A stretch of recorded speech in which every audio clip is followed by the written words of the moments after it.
Lesson 2C, crypto mindset versus stock mindset. Why is Bitcoin different? As we mentioned in the last lesson, tokens are not shares of a company. Well, I think Bitcoin is a little bit different. Bitcoin is a unique blockchain. It is the first of its kind. Bitcoin tokens, or bitcoins, are similar to a stock, but are not valued in the same way. The main difference between a Bitcoin and a share of a stock is that a Bitcoin's value is held in the strength of the network.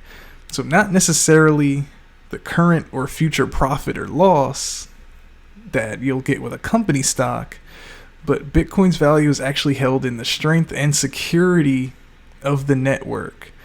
So since Bitcoins are created through a proof of work consensus protocol, that means that electricity and power and computing resources are actually built in to the Bitcoin price.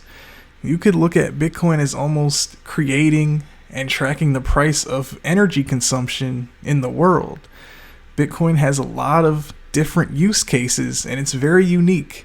So these are some reasons why we think that Bitcoin is a little bit different from the concepts that we mentioned before, because when you own Bitcoin, you do in fact own a piece of the Bitcoin network. As you are buying Bitcoin and pulling it off into your own cold storage, you are helping to secure the network by participating in the decentralization of Bitcoin. And for that fact, since you own a piece of Bitcoin when you buy Bitcoin, this is why we are comparing Bitcoin to stock. It's not necessarily a one-to-one. Bitcoin's value is held in the strength of the network, while a company stock share is held in the actual profit or loss of that company. But as you are buying Bitcoin and owning a piece of the Bitcoin network, this is why we're comparing it to a stock and why it's a little bit different from the concepts that we mentioned before.